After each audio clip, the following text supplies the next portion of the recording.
What's up guys, today I just wanted to bring everyone a short version of my FPS fix guide for Horizon Zero Dawn.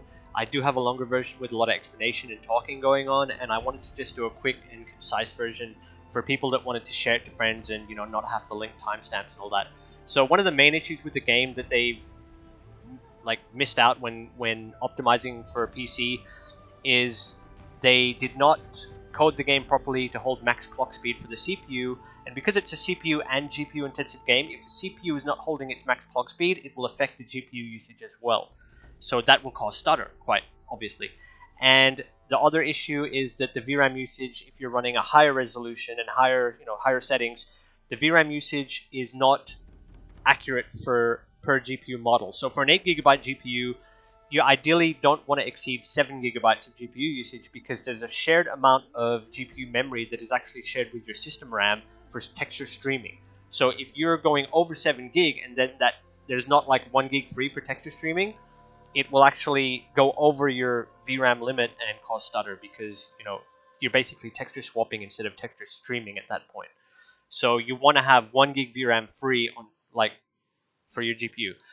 So I'll show you the fixes here. The easiest way for me to replicate this that most users can actually just test without having to go into the storyline and load up save games and stuff like that is to just use in-game benchmark. But one trick you can do is instead of running the benchmark for 3 minutes every time you're trying to test, you only have to run it for about 30 seconds, and that'll give you a baseline which is plenty to work with.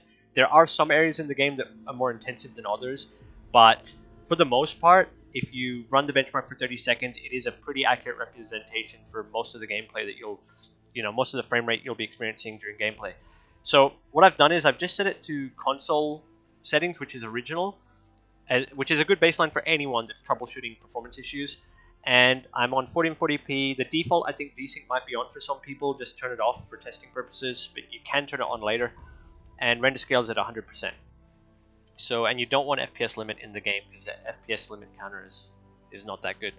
So anyway, I'm going to run the benchmark, and I've basically reset my system to default for what anyone would have with a fresh Windows install.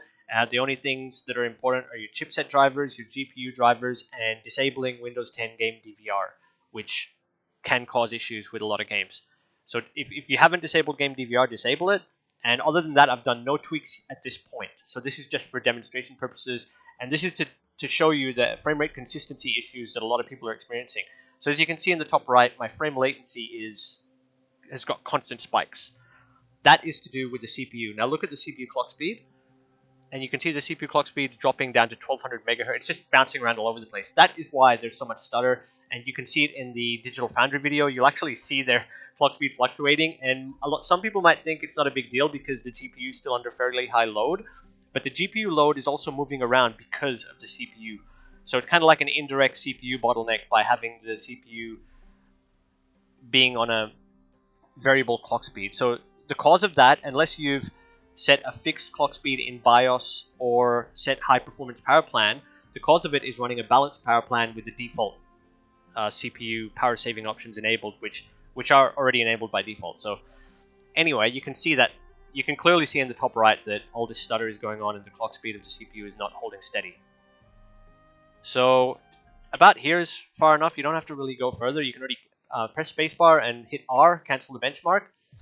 And for most people, you won't have this frame latency in the top right to go off, but you can still diagnose even without installing an OSD. So you can just diagnose by looking at this. Look at your minimum. If your minimum is under around 20-25 FPS, unless you're running a really low spec system under the recommended spec, that is already an issue, having this minimum too low, the combined minimum. And as well, the CPU, if you've got a powerful CPU, you would expect that your FPS should be closer to your GPU, 99 and 95%, not down here like half of the, and this is caused by the balanced power plan and the clock speed fluctuation. So as you can see, for 1440p on original, my result was 78 FPS. We've got a really low minimum, and we've got low CPU, 99 and 95. Obviously, if you're running say a 4-core with no hyper-threading CPU, it would be normal to have a bit lower. Or if you're missing dual channel RAM, like you're running a single 16 gig stick, or if you're running under 16 gigabytes, which the recommended is 16, that will also cause issues with your 95 and 99%. Your minimums will be lower because of that, because you're lacking bandwidth. But just for demonstration purposes, I'll show you now. So you can see that, and I'll turn high performance power plant on so you can actually see the benchmark running with it turned on, and you'll see the difference here with the minimum. And this is the game. This is not like a per user. Some users have it, some don't. The only reason some users wouldn't have it is if they're already running high performance. So if you're not running high performance, it's more than likely you're having this issue. So I'll hit escape, and we'll just run the benchmark again. Like, I'm not even rebooting the game or anything. All I've done is force the CPU clock speed to max.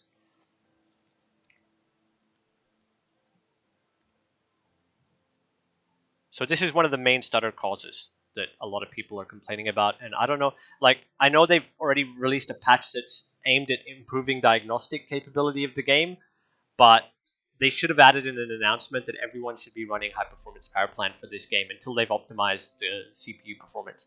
So as you can see now, look at the stutter. There's a tiny bit of stutter every, like, I can try to count it from 1, 2, 3, 4, 5, 6, 7, 8, 9, 10, 11, 12. Every roughly 12 seconds, there's a stutter blip on the frame latency graph.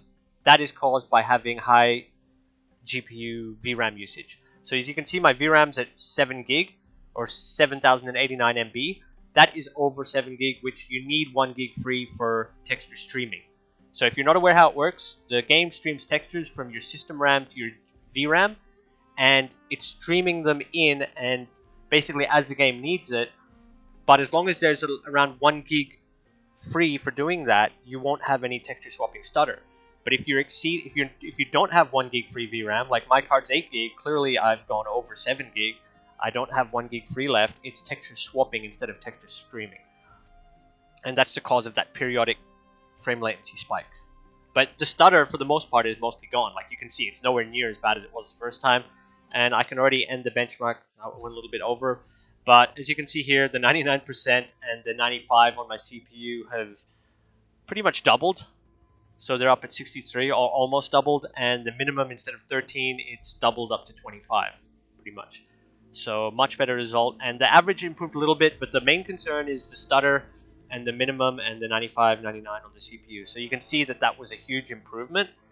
It can still be tweaked to be a bit better, and I'll show you that tweak now. So the other issue that I was talking about with the VRAM, I'll just demonstrate this really quick, is if you go into Task Manager, go to Performance, and go to GPU, it shows a few readings here at the bottom. Dedicated is the total, well, they're both your total GPU VRAM, but this is your graphics card memory.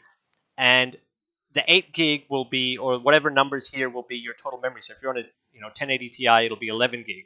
But the basic idea of it is the dedicated GPU memory is how much your game is using, how much your GPU is using, and this shared GPU memory is still part of your graphics card memory. So it's actually a combination of these two numbers combined that gives you your total.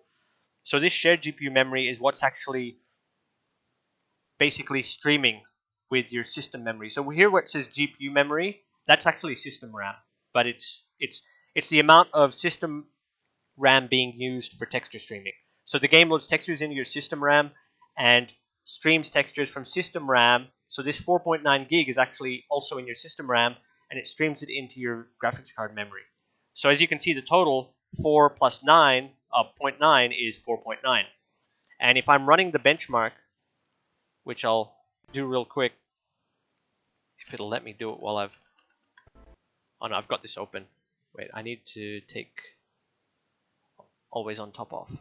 Okay, so if I run the benchmark and Alt Tab out, so that we get the the VRAM usage up, because it's low because I'm not running anything. So this is the part of that stutter that I'm talking about, the periodic stutter. If you're running it, this can happen on NVIDIA as well. It's not just like an AMD exclusive issue.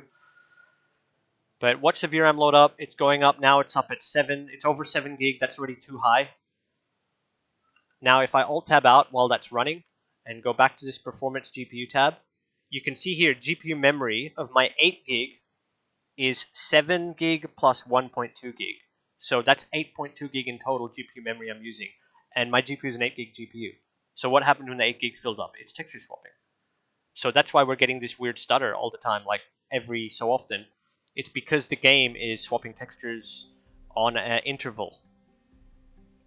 As you can see, it'll just keep popping up. Basically, as soon as one stutter is gone, the next one pops up. So that's part of the consistency issue.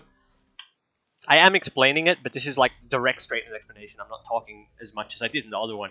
So this is so you know what's going on, because the more people know, the more you can go, oh, well, they didn't optimize that very well, or whatever. So the fix for that is to lower your VRAM usage. But because of the way the game is designed, it does an optimization when you first launch the game, which I'm sure you all went through.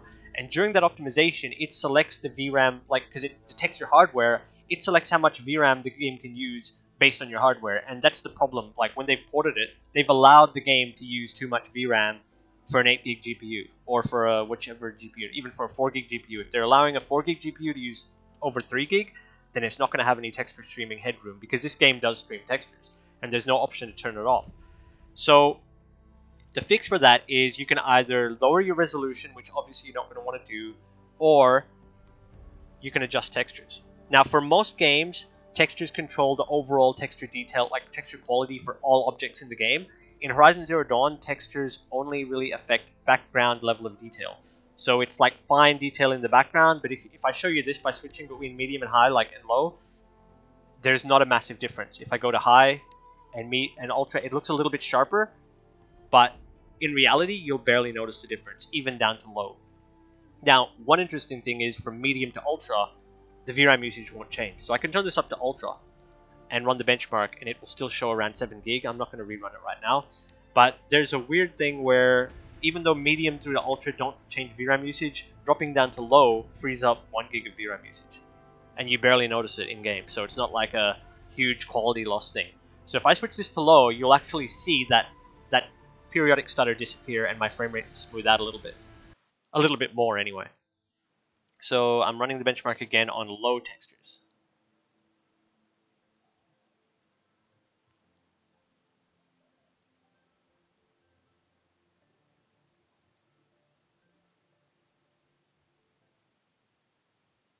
Okay, and it's normal for a spike whenever you're entering a new scene or entering a cutscene, or sometimes when you're picking up quest items that trigger dialogue, there can be a spike loading that dialogue. They haven't optimized that perfectly, but 99% of the time, it's not going to happen in the middle of combat, in the middle of hunting or running through bushes and running from monsters, whatever, fighting dinosaurs. It's not a big deal.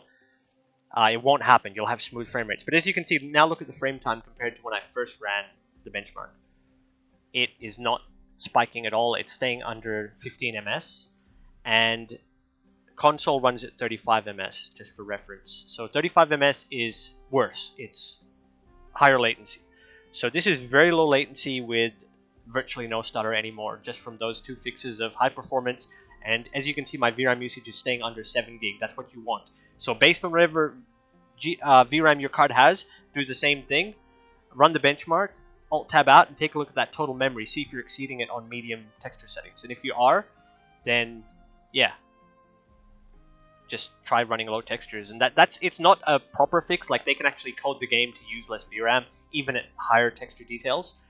But for now, it's like a much better alternative than playing with stutter while waiting for a patch that the last patch didn't actually address it. So there you go. That's two of the fixes. And then for some of you that are like, oh, but it's still not a smooth line like the PS4. You know, like you're looking at the PS4 35 ms flatline latency. If you really like have an OCD about that, you can actually get it smoother. And the way to do that is to run the benchmark for 30 seconds up to that water bit that I showed you. And as you can see here, this performance is pretty good now. The minimum's even higher, and the CPU and GPU have climbed up because of no issues with texture streaming. So because I'm not texture swapping anymore, the CPU performance is even better because it's not getting hung up trying to process textures between the system RAM and GPU. So they're actually pretty close now. So the next thing to do is install Riva Tuner, which installs alongside MSI Afterburner, and add the game exe. Like, you can find the folder your game's installed to, add the exe in, and go here, run your benchmark. Okay, so if you're playing at 1440p with an RX 5700, you might get a result around this level, depending on what CPU you're running. So even if you're down at 80, you basically want to knock 5 to 10 off. So if I'm at 87, maybe I would want to cap the FPS at 77.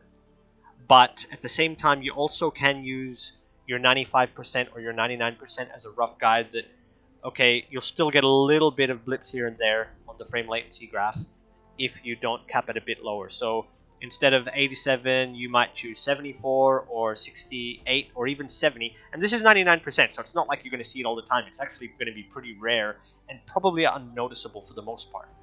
Okay? Because it would still have to drop much lower to actually cause stutter. It would have to drop to like 20 FPS, and it's not going to stutter by dropping. Like if you've got your FPS capped at 80 or 70 and it drops to 68, it's not going to stutter. Okay, it's only going to stutter down at really low numbers. But just for frame consistency OCD, like you just want to get it as smooth as possible, you might want to cap it at 68 or 65 because it's still like, you know, there's not much difference, and that'll just make it even more consistent.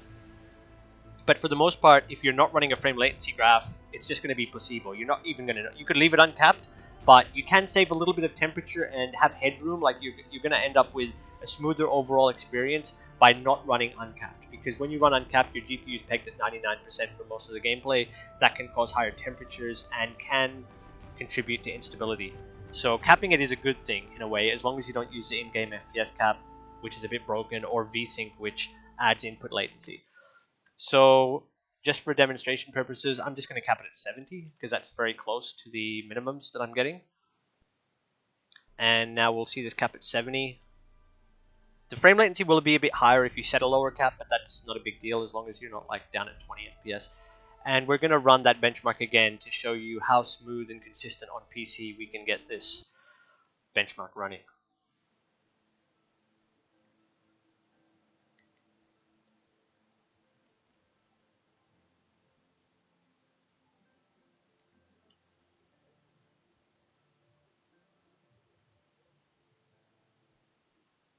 So there we go. I can actually... No, my FPS counter is not working. I've got like I can show the minimums and stuff with MSI Afterburner, but I got to reload it for it to work properly.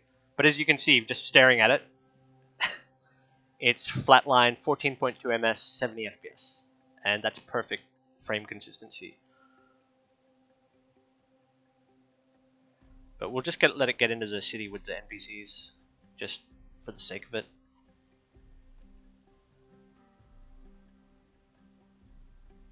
And I really just wanted to get this out there because it's not common knowledge yet. I haven't seen it being recommended to everyone. Like I see a lot of people saying they've got issues, but I'm not seeing them being troubleshooted the way that I went about it myself and detected these issues and replicated it. Like I can replicate this just anytime. It's consistent.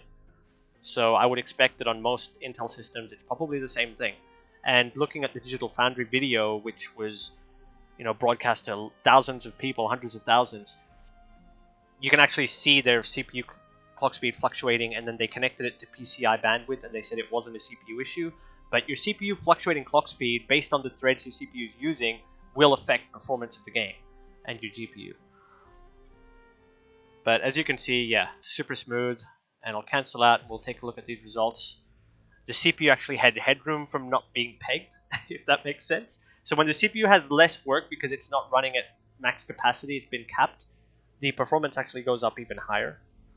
And the GPU is basically the same, and the minimum, which is very hard to detect. I don't know how they actually calculate this minimum, because for me the minimum was 70.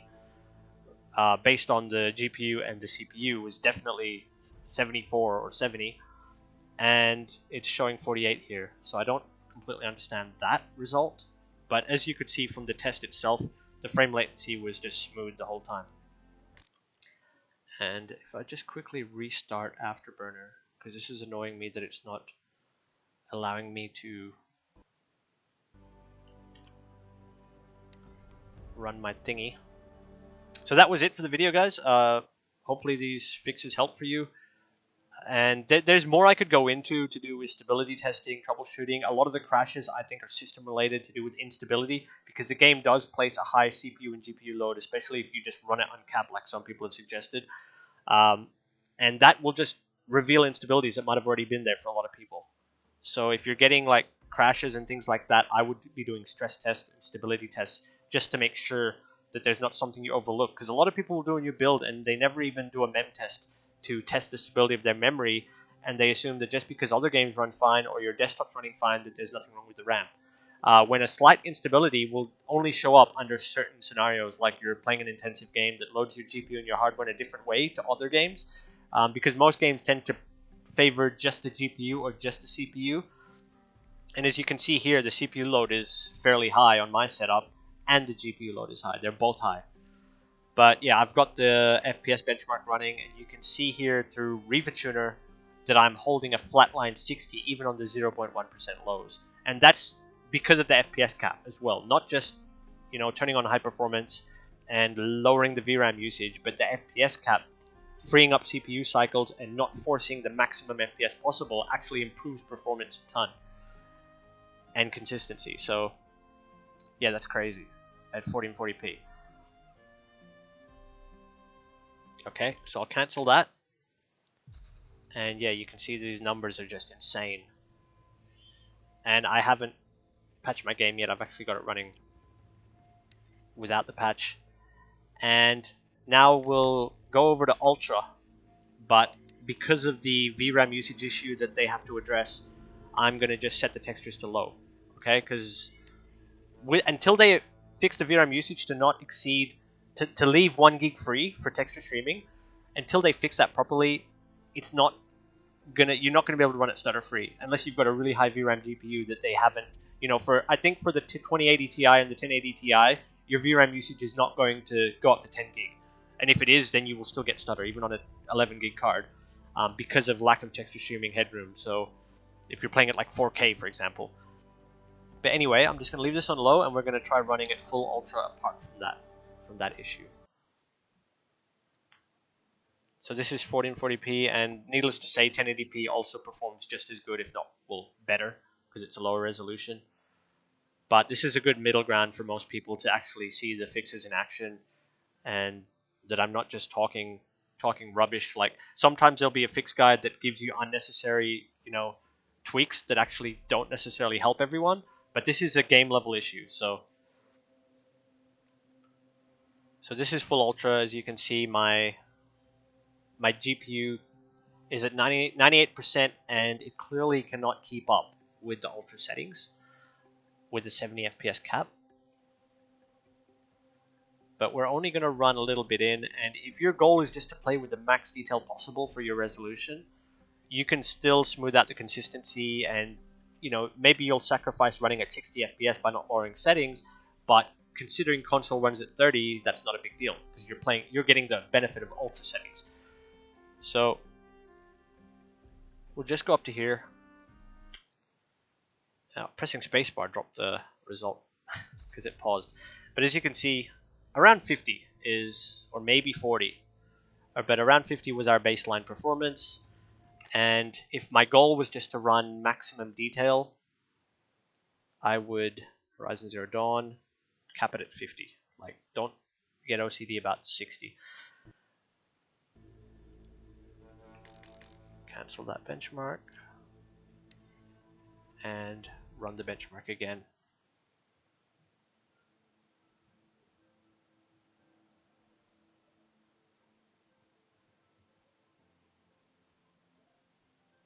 This is turning into a long-winded video when I just meant to make it quick, but it's hard to... I find it really hard to just give the fixes without the explanation. It's like, people should understand how the fixes work and why they work. But as you can see here, I was using an FPS counter to do this. You don't need an FPS counter though. You can just simply go off the benchmark results. But capping it at 50 smoothed out the consistency, and there's no tearing, at least on my monitor's 100 Hz, but as long as you're not teetering on the borderline of your monitor's refresh rate, like if you're at 60 Hz, you don't want to be running at 60 FPS and have the FPS dropping under 60 and going over 60 constantly, or you're going to get a lot more tearing.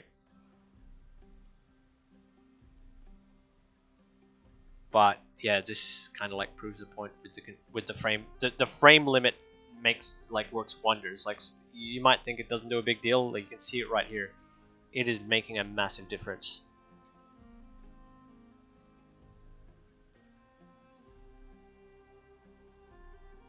But for me, I mean, even if you set it back to the original console settings, running that smoother, higher frame rate is still going to be better overall for your feeling of gameplay rather than just going for visual fidelity, because a lot of the ultra settings don't actually make much of a difference visually unless you're looking with a magnifying glass. So, you know, it's just a personal preference. So, like, I'm not going to tell everyone they have to run this or that. But that's enough of the guide. And you can see here, my average FPS was 50. I had it capped at 50. And my GPU and CPU, this is weird, see this weird minimum here, but my CPU and GPU were both maintaining 50 on the 95% and 99. So that's it. And yeah, if you're having issues, feel free to comment in the video. Please include your full specs, including your RAM specifics. So not just the capacity of the RAM, but include how many sticks. So 2x8 gig or 2x4 gig, and then include the frequency. And one thing I also want to make people aware of is if you've got a new build or you've bought a pre-built system and it says it's got 3200 megahertz RAM, or if you install a 3200 megahertz RAM kit, just because it's labeled as 3200 megahertz does not mean that that's a fixed speed that your RAM's running at. The RAM has to auto-configure when you first insert it into the system, and it will usually configure down to a baseline speed for whatever motherboard and CPU you're running. So if you're running like Ryzen, for example, Ryzen 3rd Gen, you might get 2400 megahertz as a default RAM speed, or if you're running Intel, you might get 2133 megahertz as your default RAM speed, and then those higher RAM speeds past that amount, like anything at 3000 megahertz plus, has to be configured in the BIOS and XMP enabled. Some motherboards will enable XMP automatically, but not many that I know of. So a lot of people, because I troubleshoot for other games on my channel, a lot of people will just assume that the 3200 megahertz or 3000 megahertz RAM they've installed has been running at that speed the whole time, until I tell them install CPU-Z and check under the memory tab that your frequency actually says 1500 megahertz, which the DDR or double data rate speed is 3000. And then when they've gone and checked, they've realized, oh, it's not running at XMP speed, and they had to set it. So anyway, I just want to spread awareness for that too. But thanks for watching, guys, and I hope this helps you fix your Horizon Zero Dawn problems. Cheers.